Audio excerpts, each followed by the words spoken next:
الحمد لله رب العالمين والصلاة والسلام على رسوله الكريم وعلى آله وصحبه أجمعين أما بعد.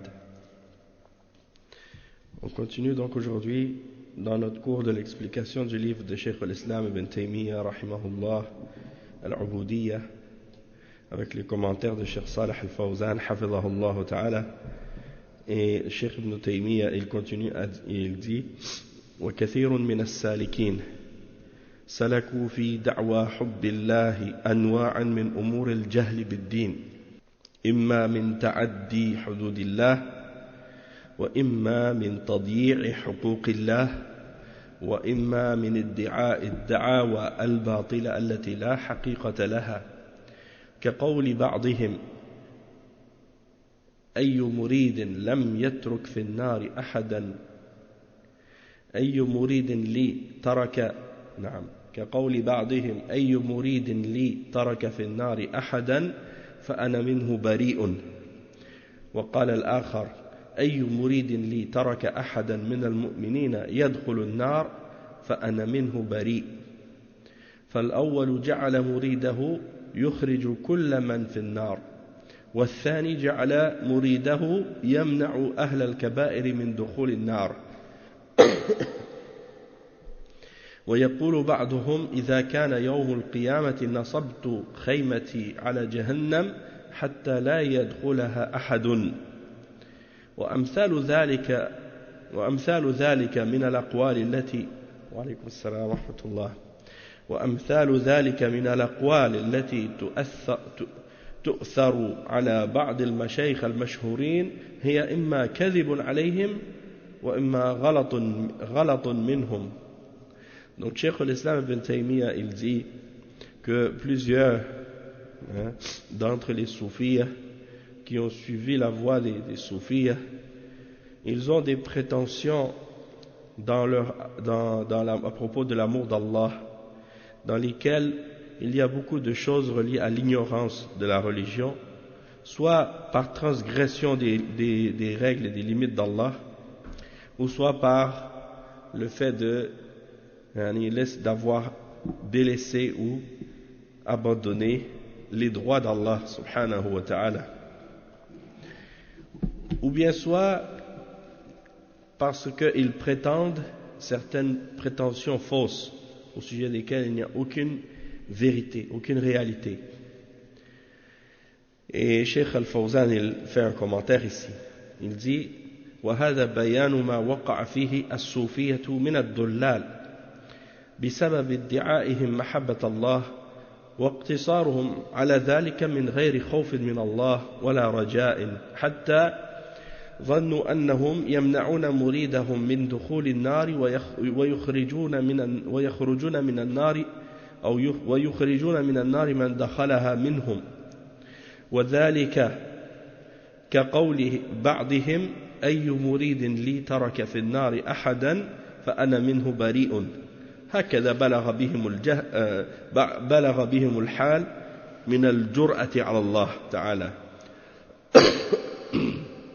Donc le Cheikh Al-Fawzan il explique que il dit que cette parole de Cheikh al-Islam ibn Taymiyyah c'est pour expliquer l'égarement dans lequel les soufis sont tombés à cause de leur prétention d'aimer Allah subhanahu wa ta'ala, leur fausse prétention d'avoir l'amour d'Allah, et du fait qu'ils se sont limités à cela sans réellement avoir de crainte d'Allah ni d'espoir, parce qu'ils disent que nous on se base uniquement sur l'amour, et ils laissent de côté la crainte et l'espoir, jusqu'au point que certains d'entre eux ont même prétendu ou pensé qu'ils peuvent empêcher leurs fidèles et leurs mourides de rentrer dans le feu de l'enfer et de les faire sortir de l'enfer s'ils sont rentrés.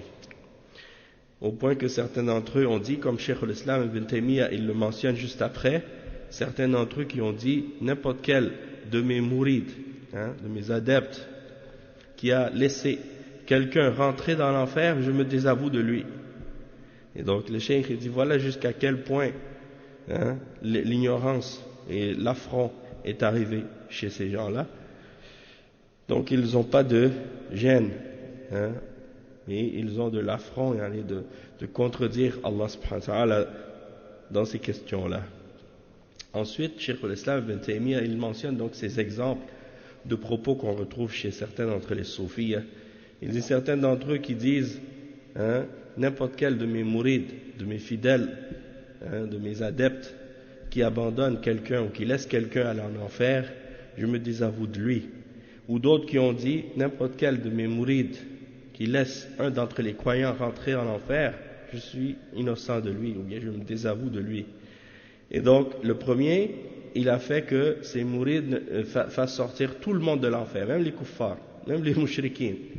Tandis que l'autre, il prétend que ces mourides peuvent empêcher même les gens qui ont fait des kaba'ir d'entrer en enfer. Et Cheikh Al-Fawzan, il fait un commentaire à ce sujet-là. Il dit كأنه يغالب الله عز وجل ويقول للمريدين لا تجعلوا أحدا من أصحاب الكبائر يدخل النار والله يعذب بالنار من يشاء من أهل الكبائر فهم يتصرفون في الكون بزعمهم والله جل وعلا هو الذي يعذب من يشاء ويغفر لمن يشاء لا منازع له في ذلك بل بلغت بهم الجرأة والغرور حتى يقول بعضهم إذا كان يوم القيامة نصبت خيمتي على جهنم حتى لا يدخلها أحد يعني هل يستطيع أحد أن يقرب من جهنم حتى ينزل على بابها ليمنع من أراد الله إدخاله فيها لأنه الغرور والجهل إنه الغرور والجهل والضلال ولا حول ولا قوة إلا بالله. Donc le cheikh il dit, certains même parmi ces gens-là sont allés jusqu'à dire qu'ils disent à propos de leurs mourides, ou bien ils disent à leurs mourides, ne laissez personne parmi les gens qui ont fait des grands péchés d'entrer en enfer. Et le cheikh il dit, c'est comme s'ils peuvent avoir le dessus sur Allah pour empêcher ceux que Allah a destinés pour l'enfer ou à qui il a décrété l'enfer, de les empêcher de rentrer en enfer. Donc ça c'est grave. Allah subhanahu wa ta'ala, il châtie par le feu de l'enfer qui il veut parmi les gens des grands péchés. Et c'est lui qui contrôle l'univers et non pas eux. Donc ils ne peuvent pas empêcher Allah subhanahu wa ta'ala de châtier qui il veut ou de pardonner à qui il veut. Et personne ne peut disputer quoi que ce soit de ces choses-là à Allah subhanahu wa ta'ala. Donc celui qui a de l'affront et de la tromperie à ce genre pour essayer de prétendre que parmi eux, certains par exemple, ont dit qu'au jour de la résurrection, ils vont mettre leur tente devant l'enfer pour empêcher les gens d'y entrer. Ils vont laisser personne y entrer, c'est-à-dire ils vont pas laisser personne entrer en enfer. Et le cheikh il dit, est-ce que quelqu'un est capable d'approcher l'enfer de cette façon et de se placer devant sa porte pour empêcher ceux que Allah a voulu d'y entrer? Et ça c'est clair que c'est de la tromperie, de l'ignorance et de l'égarement. Wala hawla wala quwwata illa billah. Et le cheikh il dit ويقول بعضهم إذا كان يوم القيامة نصبت خيمتي على جهنم حتى لا يدخلها أحد. Ensuite il dit وأمثال ذلك من الأقوال التي تؤثر عن بعض المشايخ المشهورين وهي إما كذب عليهم وإما غلط منهم. Donc il dit beaucoup des exemples de ce genre de paroles qui sont rapportées de la part de certains parmi les shuyukh célèbres, parmi les soufis.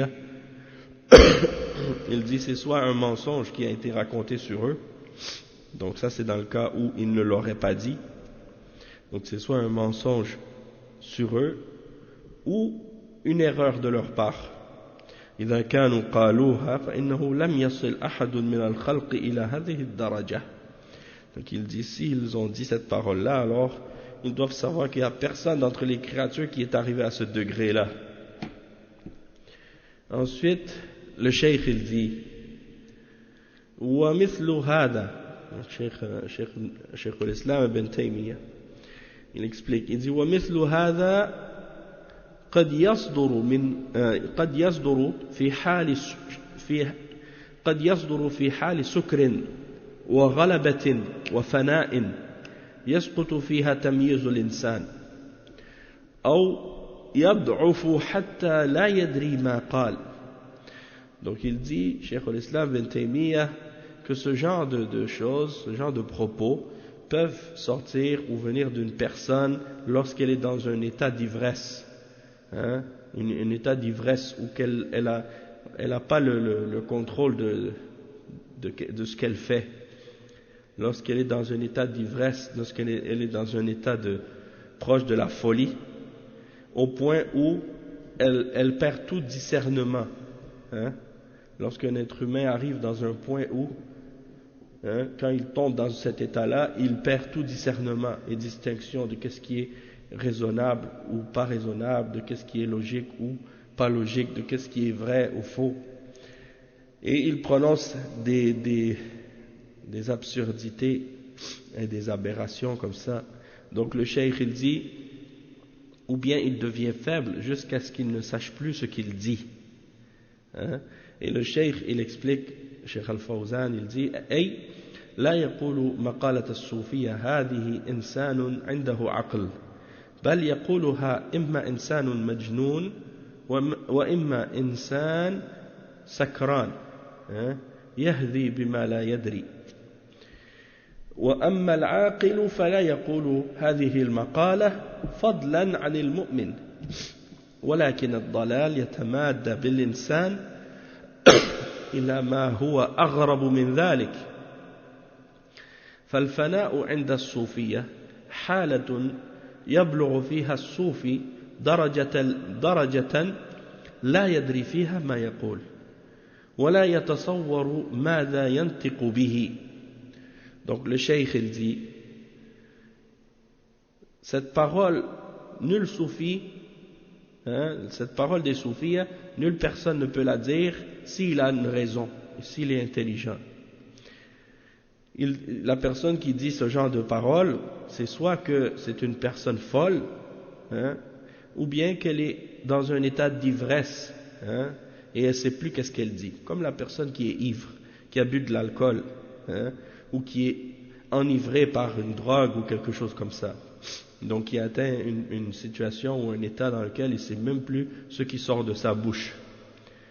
Tandis que la personne qui est intelligente, raisonnable, qui a toute sa tête, elle ne dirait jamais ce genre de propos, encore moins sans parler du croyant, sans parler du croyant. Donc il dit par contre, l'égarement peut faire tomber une personne, peut la faire aller loin, jusqu'à la faire dire des choses encore plus étranges que ça encore. Et l'idée que les soufis ont, qu'est-ce qu'ils appellent al-fana ou fillah, c'est-à-dire la dissolution en Allah. Lorsque quelqu'un a atteint un état dans lequel il se perd lui-même, il s'oublie lui-même et il devient un avec Allah, eh bien ça fait partie des idéologies des soufis. Ils appellent ça al-fana. Et le cheikh dit à ce point de vue-là, ou à propos de cette idée-là, que chez les soufis, le fana, c'est un état que le soufi atteint, et ils disent que c'est un degré, que quand il arrive à cet état-là, il ne sait plus ce qu'il dit. Il ne sait plus ce qu'il dit, et il ne réalise pas ce qu'il prononce. Après le cheikh, il explique, Cheikh Ibn Taymiyyah, il dit وَالسُّكْرُ هُوَ لَذَّةٌ مَعَ عَدَمِ تَمْيِيزٍ. Donc il dit as-sukru, donc l'état d'ivresse, c'est un plaisir qu'il ressent et dans lequel il ne peut plus discerner les choses. Il ne peut plus discerner les choses, c'est-à-dire il n'arrive plus à distinguer le vrai et le faux et à réaliser la distinction entre ce qui est raisonnable ou non.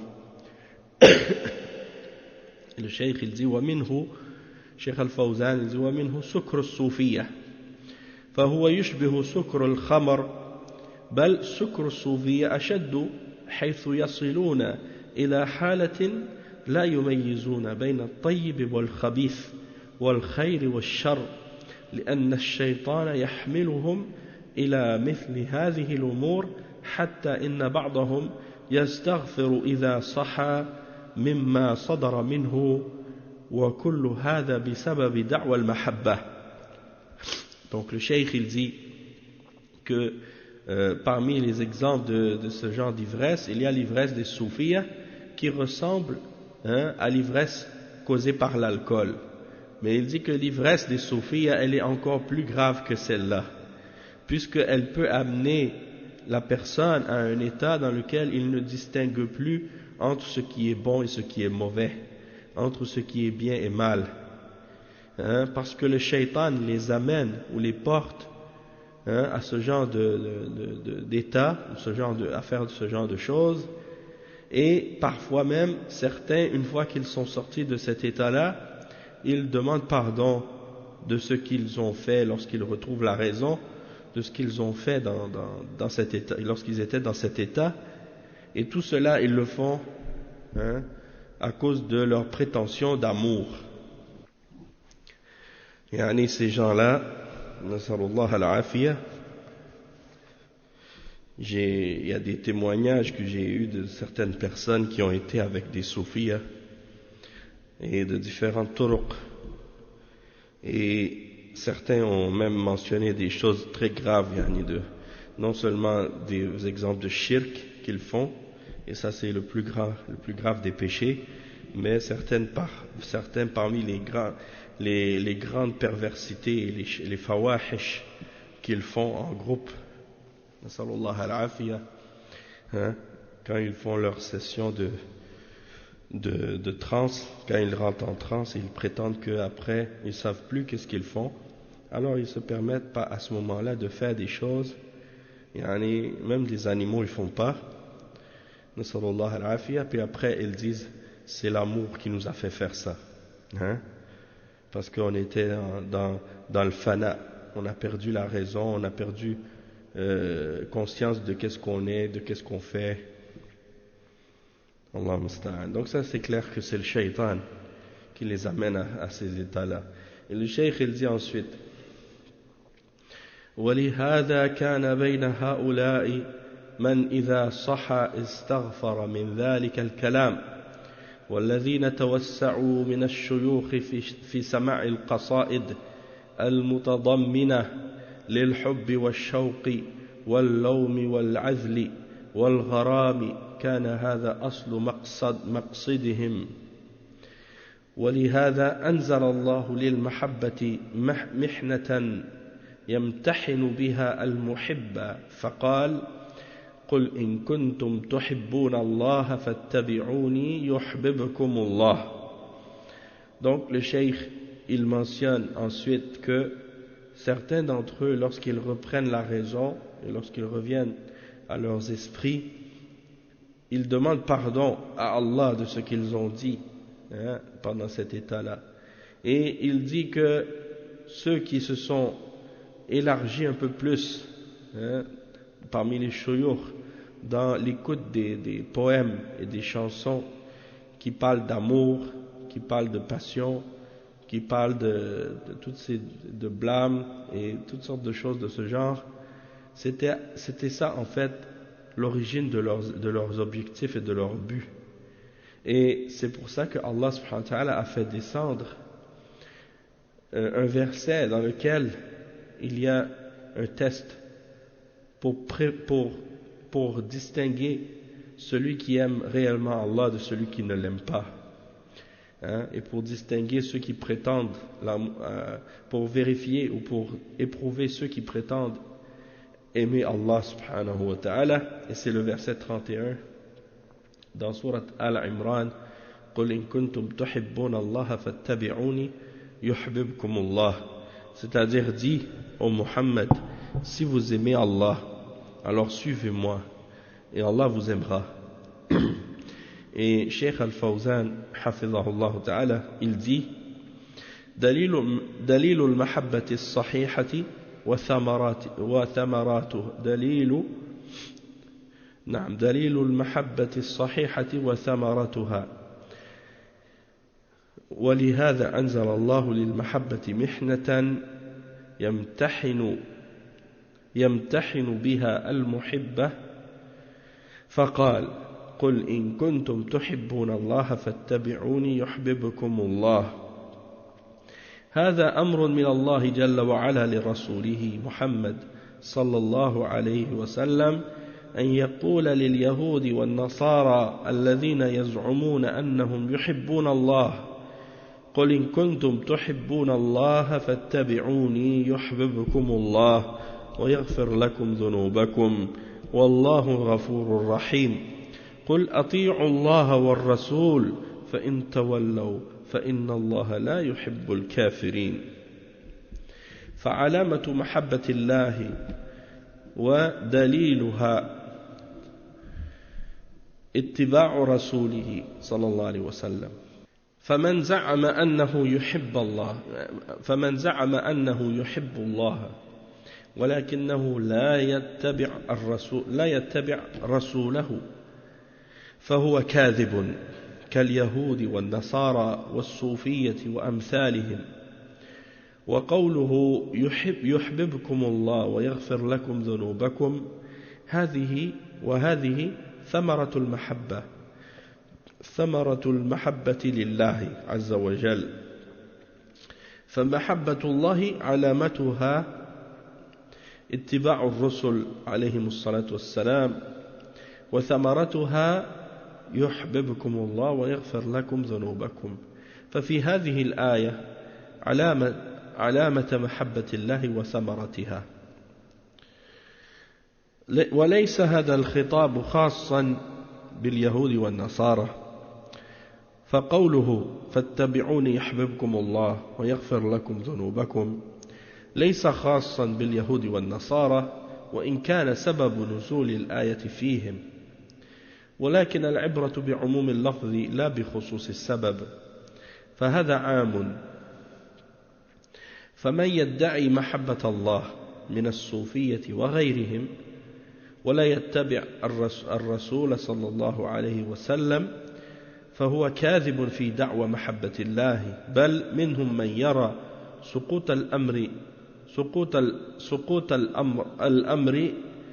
الأمر والنهي عن المحب، فيقول لا يحرم علي شيء ولا يجب علي شيء لأنني وصلت إلى الله، وهذه الأوامر والنواهي إنما هي للعوام، أما الخواص والعارفون بالله فليس بحاجة إلى اتباع الرسل ولا إلى الأمر ولا إلى النهي، لأنهم وصلوا إلى الله. فالرسل إنما هم للعوام ويدلونهم على الله، فالرسل إنما هم للعوام يدلونهم على الله. Ok, donc le cheikh il explique maintenant, il dit que la preuve ainsi que les fruits de la vraie amour d'Allah, la preuve ainsi que les fruits de la vraie amour d'Allah. Le cheikh il dit, et c'est pour cette raison que Allah subhanahu wa ta'ala a fait descendre un verset comme épreuve et test pour tester celui qui dit qu'il aime Allah. Et le verset, c'est le verset 31 dans Surat Al-Imran, dans lequel Allah subhanahu wa ta'ala dit: dis au Muhammad, si vous aimez Allah, suivez-moi, et Allah vous aimera. Et donc, ça c'est un ordre de la part d'Allah pour son messager, sallallahu alayhi wa sallam, Muhammad.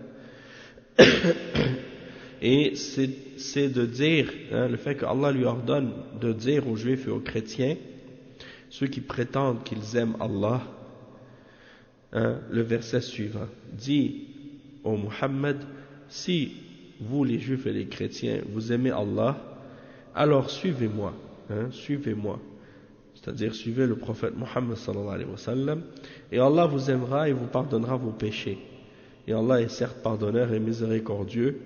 Et il dit obéissez à Allah et au messager, et si vous vous détournez, ou bien si ils se détournent, alors certes Allah n'aime pas les mécréants.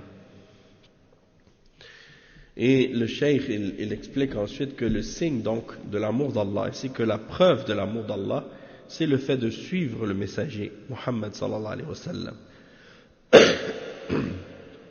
Et donc quiconque prétend aimer Allah subhanahu wa ta'ala mais qu'il ne suit pas le messager, alors il est menteur. Et les juifs et les chrétiens ainsi que les soufis et ceux qui leur ressemblent, ils sont dans cette même catégorie-là, puisqu'ils prétendent tous aimer Allah, mais ils ne suivent pas l'exemple du prophète Muhammad sallallahu alayhi wa sallam. Puis ensuite, Allah subhanahu wa ta'ala, il dit dans le verset, Allah vous aimera, si vous le suivez, Allah vous aimera, il pardonnera vos péchés. Et ça, c'est le fruit de l'amour d'Allah, azza wa jal. Et donc, l'amour d'Allah, ainsi que, ou bien plutôt le signe qu'on aime réellement Allah, c'est le fait qu'on suive l'exemple du messager sallallahu alayhi wa sallam. Et parmi les fruits de ce suivi-là, il y a le fait que Allah va vous aimer et vous pardonner vos péchés. Donc il y a dans ce verset le signe de l'amour d'Allah ainsi que les fruits de l'amour d'Allah. Wa alaykum salam wa rahmatullahi wa barakatuh. Et le cheikh il dit que cette parole, ce n'est pas uniquement un discours ou une parole qui s'adresse en particulier aux juifs et aux chrétiens, puisque Allah subhanahu wa ta'ala, quand il dit suivez-moi, il dit au messager de dire si vous aimez Allah alors suivez-moi, et Allah vous aimera et vous pardonnera vos péchés. Il dit ça, c'est pas spécifique aux juifs et aux chrétiens, même si la cause du verset de sa révélation était à propos des chrétiens. Mais on ne doit pas uniquement se baser pour comprendre un verset sur la cause de sa révélation ou bien l'occasion pour laquelle le verset a été révélé, mais plutôt il faut prendre le verset dans sa généralité dans le but de le comprendre et d'appliquer les choses qui découlent de ce verset-là comme règle de façon générale sur toute personne qui rentre dans les critères et les descriptions de ceux qui sont mentionnés dans le verset. Donc c'est pas comme certaines personnes parfois qui limitent la compréhension de verset à l'occasion de sa révélation ou à la cause pour laquelle le verset a été révélé. Parce que d'agir comme ça, c'est d'agir d'une manière qui est réductrice et qui limite le Coran dans le temps et l'espace. Alors qu'on sait que la parole d'Allah n'est pas limitée dans le temps et l'espace puisqu'elle s'applique jusqu'à la fin des temps. Et pour celui qui connaît les fondements et les principes du fiqh, bien entendu, il sait de quelle manière ces choses-là peuvent s'appliquer.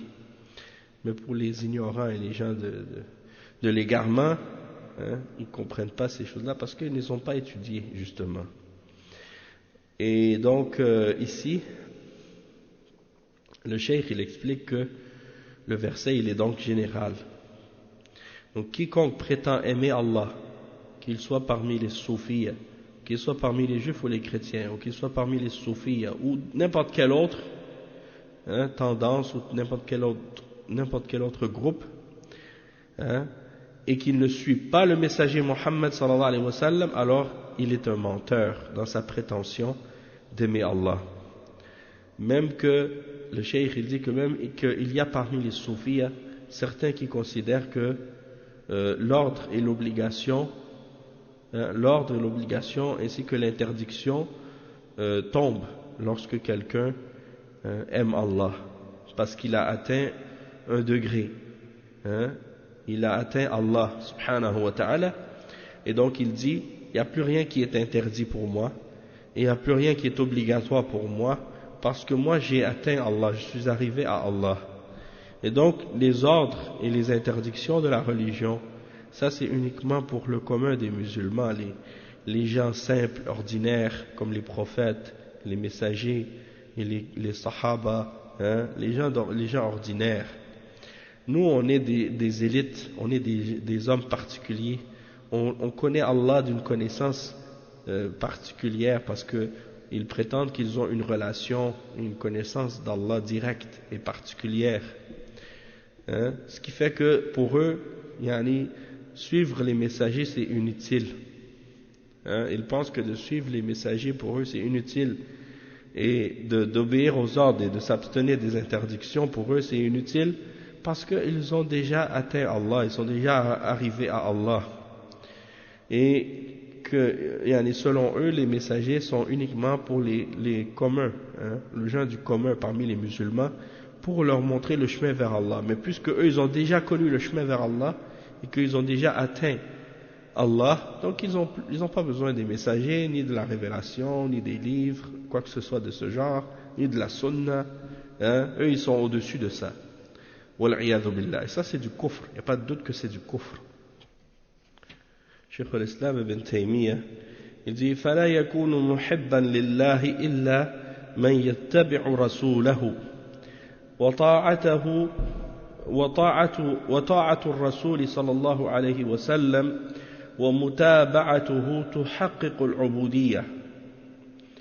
وكثير ممن يدعي المحبة يخرج عن شريعته وسنته ويدعي من الخيالات ما لا يتسع هذا الموضع لذكره حتى قد يظن أحدهم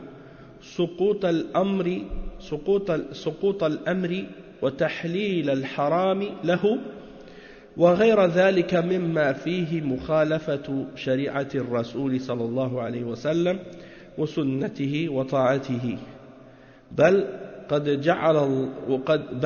قد جعل محبة الله ومحبة رسوله الجهاد في سبيله.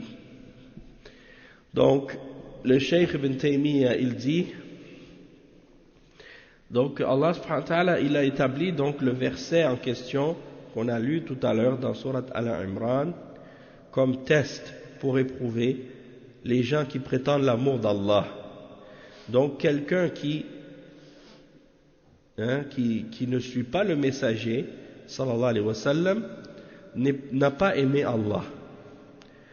Et personne ne peut prétendre aimer Allah excepté s'il suit le messager sallallahu alayhi wa sallam.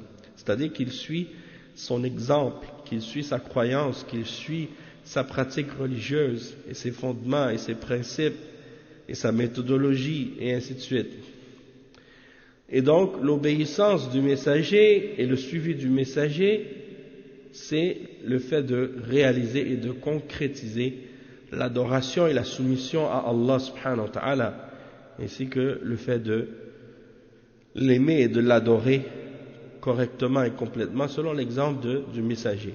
Il dit que beaucoup d'entre les gens qui prétendent l'amour, ils sortent de la charia et de la sunna du prophète sallallahu alayhi wa sallam, et il va prétendre certaines choses, certaines illusions ou certaines choses que le cheikh dit on n'a pas le temps maintenant de mentionner ça ici, mais il y a beaucoup d'entre eux qui vont commencer à mentionner des illusions et des choses qu'ils ont à propos de ça.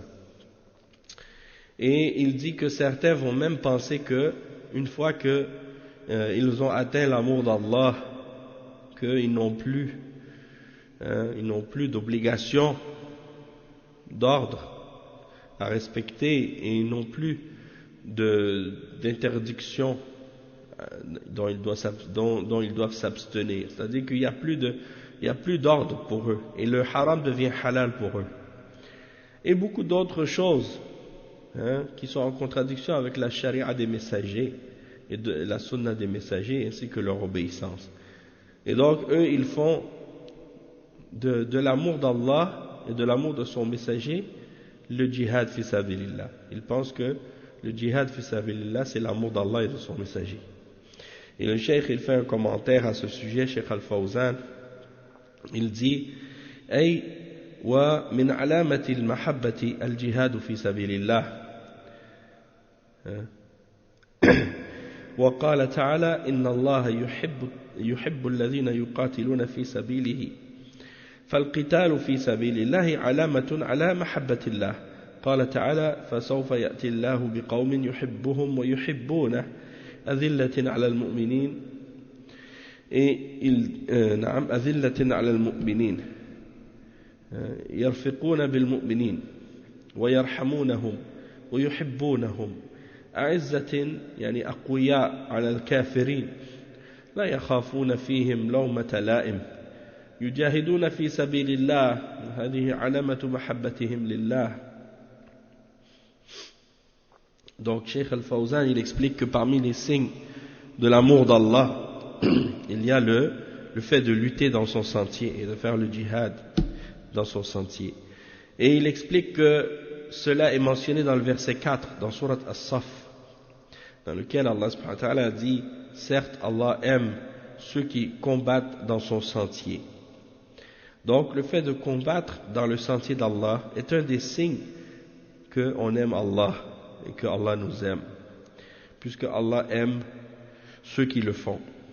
Et il dit ensuite dans un autre verset dans Surat Al-Ma'idah, verset 54, que celui qui d'entre vous apostasie de sa religion, Allah subhanahu wa ta'ala fera venir un autre peuple qui aime Allah et que Allah aime, et qui sont humbles et modestes, doux et miséricordieux envers les croyants, ils aiment les croyants, et ils sont forts et puissants envers les mécréants.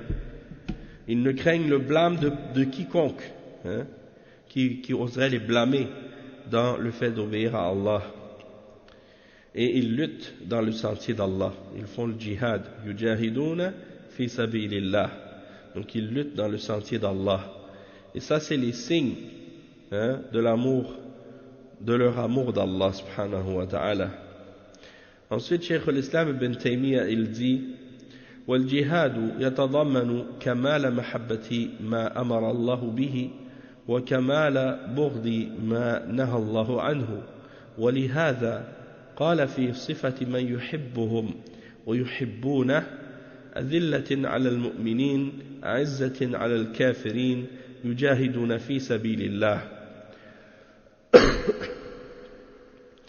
ولهذا كانت محبة هذه الأمة لله أكمل من محبة من قبلها وعبوديتهم لله أكمل من عبودية من قبلهم وأكمل هذه الأمة في ذلك أصحاب محمد صلى الله عليه وسلم. Donc le cheikh il dit que le djihad il comprend donc la perfection de l'amour, la perfection de l'amour de ce que Allah a ordonné et la perfection de la haine de ce que Allah a détesté.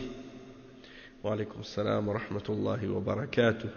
Et c'est pour cette raison que il dit, en décrivant en donnant la description ou à propos de la description de ceux qui aiment Allah et de ceux que Allah aime, il les décrit en disant qu'ils sont humbles et modestes, miséricordieux envers les croyants, et puissants et forts, et fiers envers les mécréants. Ils luttent dans le sentier d'Allah.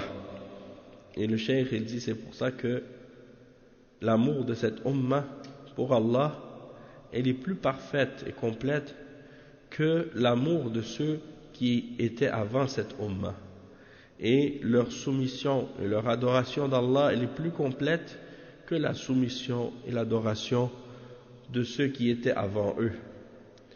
Et il dit c'est pour ça aussi que les plus complets de cette ummah sont les compagnons du prophète Muhammad sallallahu alayhi wa sallam.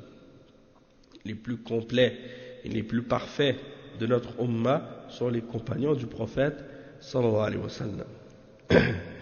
Cheikh Al-Fawzan il fait un commentaire sur ce passage là. Il dit تقدم أن العبودية مبنية على المحبة فالذي يعبد شيئا فلا بد أنه يحبه فالذين يعبدون الله ويحبون الله عز وجل ولو لم يحبوه لم يعبدوه والذين يعبدون الأصنام يحبون الأصنام ولو لم يحبوها لم يعبدوها ولكن المحبة تختلف باختلاف العباد فالمؤمنون يحبون الله محبة تامة لا يشارك الله فيها غيره فلا يحبون غير الله محبة العبودية ولهذا قال والذين آمنوا أشد حبا لله فهم أشد من غيرهم من جميع الخلق والمشركون يحبون الله ولكن يحبون معه غيره فلما أشركوا في المحبة أشركوا في العبادة قال تعالى ومن الناس من يتخذ من دون الله أندادا يحبونهم كحب الله فمعناه أنهم يحبون الله ولكنهم يحبون معه الأصنام فهم يساوون بين الله وبين الأصنام في المحبة وبين الله وبين الأصنام في العبادة ثم قال والذين آمنوا أشد حبا لله يعني أشد حبا من المشركين لأن محبة المشركين لله مشتركة ومحبة المؤمن لله خالصة وهناك من لا يحب الله أصلا وهم الملاحدة والدهرية والذين لا يؤمنون بالله عز وجل فهؤلاء لا يحبون الله بتاتا وإنما يحبون أهواءهم وأطماعهم وما تشتهيه أنفسهم ولا يعرفون الله عز وجل ولا يعرفون الله عز وجل لا بمحبة ولا بغيرها. Donc le cheikh dit on a déjà expliqué que l'adoration et la soumission et l'adoration à Allah elle est basée sur l'amour. Donc celui qui adore quelque chose, eh bien c'est certain qu'il doit l'aimer cette chose-là. Celui donc qui adore Allah, il doit aimer Allah. Sinon il ne l'aurait pas adoré. S'il ne l'aimait pas, il ne l'aurait pas adoré. De même que celui qui adore les idoles, il aime les idoles. Et s'il ne les aurait pas aimés, ces idoles, il ne les aurait pas adorés. Donc, le cheikh il dit que l'amour, c'est la base. Mais il dit, toutefois, l'amour, elle est différente et divergente entre les serviteurs. Les croyants, ils aiment Allah d'un amour qui est complet, dans lequel il n'y a pas de partage entre Allah et autre que Allah. Donc, ils n'aiment pas autre que Allah de la manière qu'on aime par rapport à l'adoration. Et c'est pour ça que Allah subhanahu wa ta'ala dit dans le verset 165 dans Surat Al-Baqarah, ceux qui ont cru, ils sont plus forts dans leur amour d'Allah. Pourquoi ils sont plus forts que le reste des créatures dans leur amour d'Allah? Parce que les mushrikoun, leur amour d'Allah, il est partagé. Ils aiment Allah et ils aiment d'autres avec lui en même temps. Tandis que donc ils font du shirk avec Allah dans l'adoration. Ils ont donc associé avec Allah dans l'amour et associé avec Allah dans l'adoration. C'est pour ça que Allah subhanahu wa ta'ala dit dans le verset 165 dans Surat Al-Baqarah, et parmi les hommes il y en a qui prennent en dehors d'Allah des égaux, des seigneurs qu'ils aiment comme on aime Allah. Et donc la signification de ça c'est qu'ils aiment Allah, mais ils aiment également avec Allah les idoles. Et ils mettent une égalité entre Allah et les idoles dans l'amour, et entre Allah et les idoles dans l'adoration. Puis Allah subhanahu wa ta'ala dit dans la suite du verset ce qui signifie, tandis que ceux qui ont cru, les croyants, les gens qui sont sur le tawhid, ils ont un amour plus fort en Allah et ils croient plus fort en Allah, leur amour est plus fort et elle est plus forte que l'amour des mushrikines. Pourquoi? Parce que les mushrikines, leur amour est partagé, tandis que l'amour du croyant est pur pour Allah seul. Il y a même parmi les gens qui n'aiment pas du tout Allah, comme les athées, les matérialistes, ceux qui ne croient pas en Allah subhanahu wa ta'ala, qui ne croient pas au ghaib.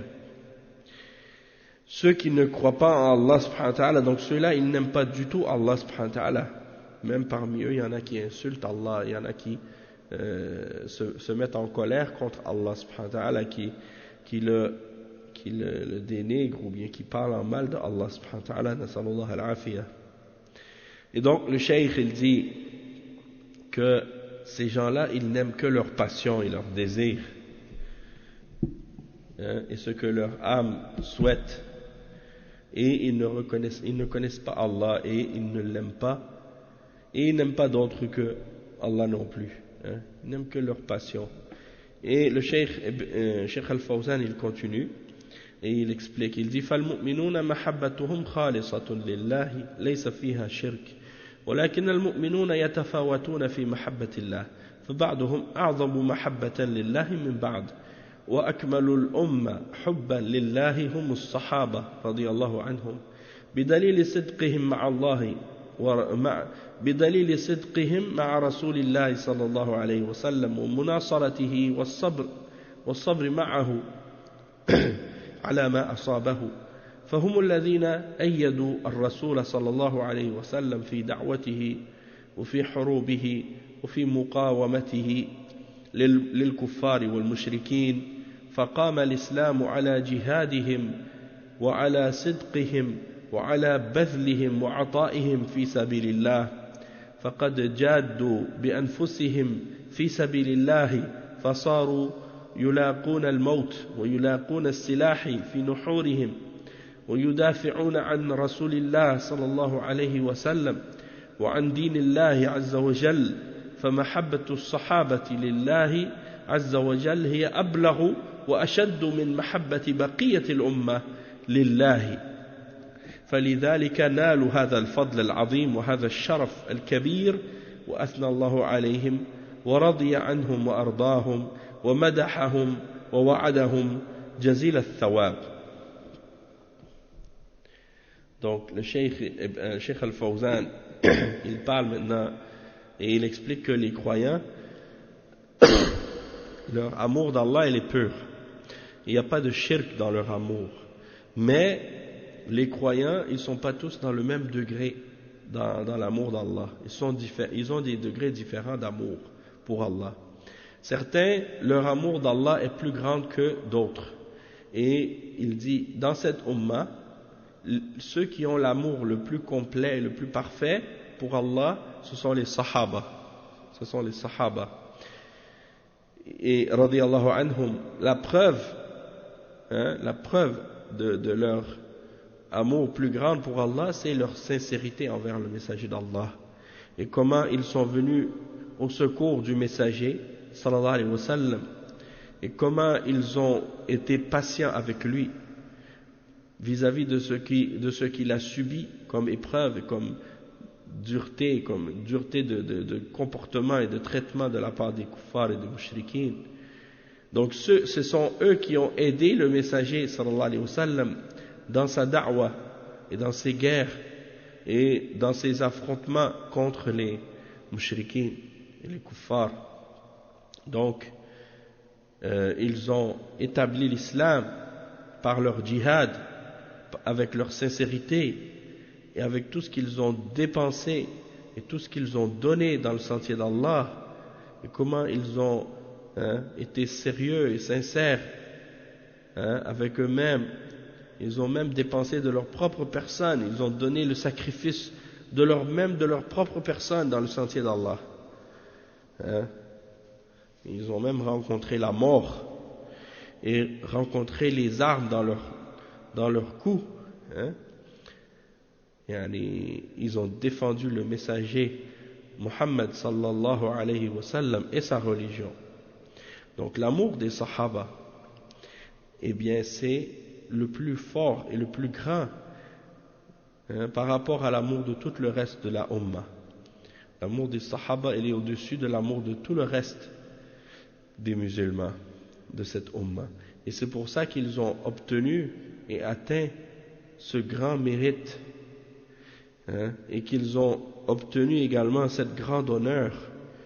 Et c'est pour ça que Allah subhanahu wa ta'ala a fait leur éloge et qu'il a mentionné sa satisfaction pour eux. Wa alaykum salam wa rahmatullahi wa barakatuh. Sa satisfaction pour eux. Et comment eux sont satisfaits de lui, et comment il a fait leur éloge et leur a promis l'immense récompense. Et le cheikh il dit ensuite فَيَا وَيْلَ مَنْ يَنْتَقِصُهُمْ وَيَسُبُّهُمْ وَيُكَفِّرُهُمْ وهم رضي الله عنهم لم يحصلوا على هذا إلا بثمن بذلوه لله عز وجل فالمهاجرون تركوا أوطانهم وأموالهم وأولادهم وخرجوا مهاجرين مع الرسول صلى الله عليه وسلم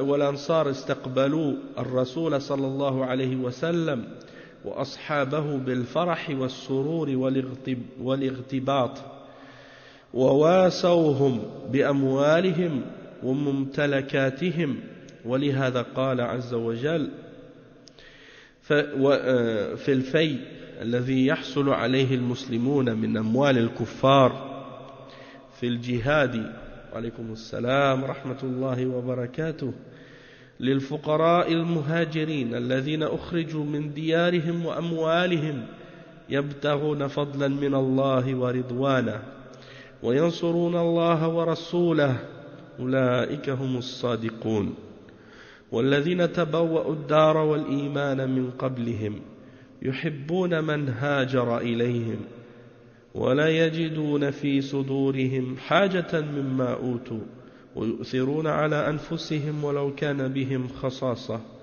ومن يوق شح نفسه فأولئك هم المفلحون ثم قال لمن يأتي بعد المهاجرين والأنصار والذين جاءوا من بعدهم يقولون ربنا اغفر لنا ولإخواننا الذين سبقونا بالإيمان ولا تجعل في قلوبنا غلا للذين آمنوا ربنا إنك رؤوف رحيم ثم ذكر المنافقين على العكس يوالون الكفار ويبغضون الصحابة ألم تر إلى الذين نافقوا يقولون لإخوانهم الذين كفروا من أهل الكتاب لئن أخرجتم لنخرجن معكم ولا نطيع فيكم أحدا أبدا وإن قتلتم لننصرنكم والله يشهد إنهم لكاذبون إلى آخر الآيات.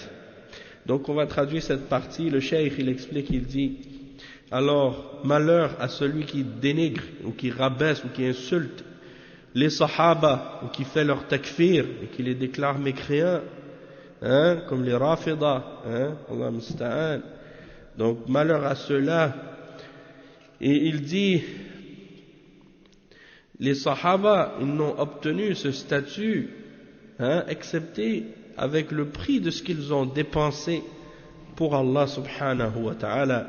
Donc les muhajirin ils ont abandonné leur pays, ils ont abandonné leurs biens, ils ont abandonné leurs enfants, ils sont partis en immigrant avec le messager d'Allah sallallahu alayhi wa sallam, tandis que les ansar ils ont accueilli le messager sallallahu alayhi wa sallam ainsi que les sahaba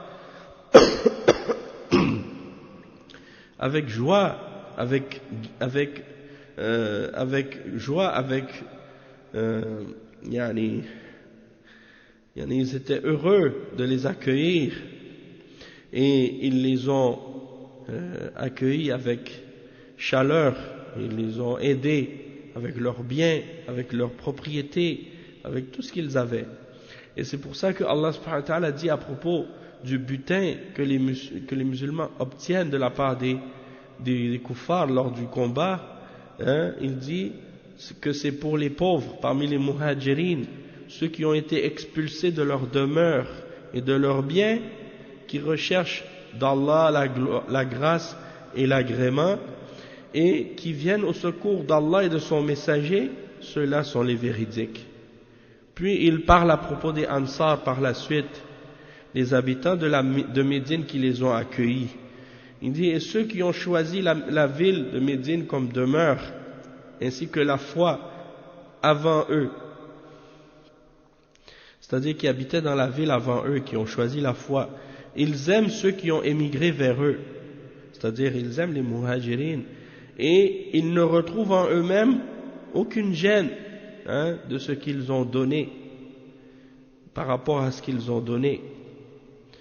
Et ils préfèrent même les muhajirines à leur propre personne, alors qu'ils sont dans des situations de manque, eux-mêmes. Ils sont dans des situations de disette et ils ont des famines où ils manquent de biens, mais malgré tout, ils préfèrent donner ce qu'ils ont, le peu qu'ils ont, ils préfèrent le donner aux muhajirines. Et il dit, et quiconque réussit à se protéger contre l'avarice ou la cupidité de son âme et l'avidité de son âme, alors ceux-là sont ceux qui auront le succès. Puis après, Allah subhanahu wa ta'ala décrit ceux qui viennent après les muhajirines et les ansar, parmi les musulmans qui viennent jusqu'à la fin des temps. Il dit, et ceux qui sont venus après eux, c'est-à-dire après les muhajirines et les ansar, et qui disent dans leurs invocations, lorsqu'ils demandent à Allah, ô notre Seigneur, pardonne à nous ainsi qu'à nos frères qui nous ont précédés dans la foi, et ne mets pas dans nos cœurs aucune rancune pour ceux qui ont cru. Notre Seigneur, tu es certes le compatissant et le miséricordieux. Puis ensuite, après ce verset, Allah subhanahu wa ta'ala mentionne la caractéristique des hypocrites qui sont au contraire des croyants qui prennent pour alliés les kuffars et qui détestent les sahaba. Alors Allah subhanahu wa ta'ala il dit, pour les décrire, n'as-tu pas vu ceux qui ont été hypocrites et qui disent à leurs frères, parmi ceux qui ont rejeté la foi, parmi les gens du livre, ils parlent aux kuffars et Allah les a appelés leurs frères, qu'ils disent à leurs frères parmi les mécréants, parmi les gens du livre, si vous êtes expulsés, eh bien on va sortir avec vous et on ne va obéir à personne contre vous. On n'obéira jamais à personne contre vous. Et si vous êtes combattus, on va vous défendre. Et Allah témoigne que ce sont des menteurs. Jusqu'à la fin des versets qui sont mentionnés par la suite. Donc le cheikh il dit فَالْكُفَّارُ وَالْمُنَافِقُونَ يُبْغِضُونَ اللَّهَ وَرَسُولَهُ وَيُبْغِضُونَ الْمُؤْمِنِينَ عَنْ بَكْرَةِ أَبِيهِمْ وهو أمر باق فيهم إلى أن تقوم الساعة أما المؤمنون الصادقون فإنهم يتحابون في الله ويحبون إخوانهم الذين سبقوهم بالإيمان من الصحابة ويثنون عليهم ويدعون لهم بالمغفرة ولا يجدون لهم أي حقد أو غل في صدورهم أو حسد أو بغض فهم يدعون الله أن يطهر قلوبهم من الغل على إخوانهم ولا يجدون في ولا تجعل في قلوبنا غلا للذين آمنوا ربنا إنك رؤوف رحيم. ولهذا يقول شيخ الإسلام ابن تيمية رحمه الله في العقيدة الواسطية ومن أصول أهل السنة والجماعة سلامة قلوبهم وألسنتهم لأصحاب رسول الله صلى الله عليه وسلم كما وصفهم الله بذلك. فسلامة قلوبهم أنهم يقولون لا تجعل في قلوبنا غلا للذين آمنوا وسلامة ألسنتهم أنهم يقولون ربنا اغفر لنا ولإخواننا الذين سبقونا بالإيمان. وهذا هو قدر الصحابة في صدور المؤمنين بخلاف المنافقين والرافضة الذين يبغضون صحابة رسول الله صلى الله عليه وسلم ويسبونهم. Donc le cheikh il dit que les kuffars et les munafiqines ils détestent Allah et son messager et ils détestent les croyants. Et ça c'est une chose qui reste jusqu'au jour de la résurrection. Il dit, tandis que les croyants sincères, eh bien, ils s'aiment Allah et ils aiment leurs frères, ceux qui les ont précédés dans la foi parmi les Sahaba, ils font leur éloge et ils invoquent Allah pour leur pardon, et ils ne trouvent en eux-mêmes aucune rancune, aucune haine dans leur cœur, aucune rancune, aucune haine dans leur poitrine ou dans leur cœur, aucune jalousie contre eux. Donc ils demandent à Allah de purifier leur cœur de toute rancune envers leurs frères, et ils disent, comme Allah il le mentionne dans le verset, la taj'al fi qulubina, ne mets pas dans notre cœur ghillan, il n'y a aucune rancune pour ceux qui ont cru. Notre Seigneur, tu es certes compatissant et miséricordieux. Et c'est pour ça que Cheikh al-Islam ibn Taymiyyah rahimahullah, il dit dans Al-Aqidah al-Wasitiyya qu'il fait partie des fondements de Ahlus Sunnati wal Jama'a que ton cœur doit être en paix, ainsi que ta langue vis-à-vis des compagnons du messager d'Allah sallallahu alayhi wa sallam, comme Allah subhanahu wa ta'ala les a décrits.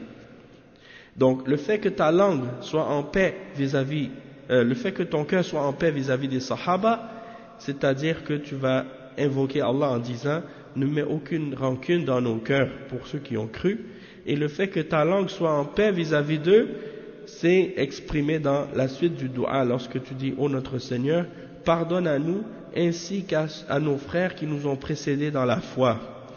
Donc ça c'est le statut et le degré et la valeur des Sahaba dans le cœur des croyants, contrairement aux hypocrites et aux Rafida parmi les Shia qui détestent les Sahaba et qui les insultent. Nasallallahu al-afiyah. Donc ça c'est des exemples. Je pense donc que nous on va s'arrêter ici. Oui, un autre point, dernier petit point, le cheikh dit وَمَنْ كَانَ بِهِمْ أَشْبَهْ كَانَ ذَلِكَ فِيهِ أَكْمَلْ فَأَيْنَ هَذَا مِنْ قَوْمٍ يَدَّعُونَ الْمَحَبَّةِ. Donc, Cheikh al-Islam ibn Taymiyyah dit plus quelqu'un leur ressemble et plus il est parfait, plus qu'il est proche de la perfection. C'est-à-dire plus quelqu'un ressemble à l'exemple des Sahaba,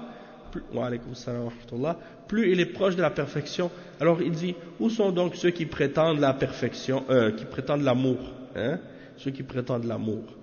Et il dit, Cheikh Al-Fawzan à ce sujet-là, il dit, Man kana bis sahabati ashbah كانت محبة الله ورسوله وعباده الصالحين في قلبه أكمل. Donc il dit celui qui aime les Sahaba, celui qui ressemble plus aux Sahaba, qui les imite plus, eh bien son amour d'Allah et de son messager et de ses serviteurs croyants et pieux est plus complète dans son cœur. Donc c'est ça. On va s'arrêter ici, puis on continuera la suite au prochain cours bi'idhnillah. سبحانك اللهم وبحمدك أشهد أن لا إله إلا أنت أستغفرك وأتوب إليك وصلى الله وسلم على نبينا محمد وعلى آله وصحبه أجمعين والسلام عليكم ورحمة الله وبركاته.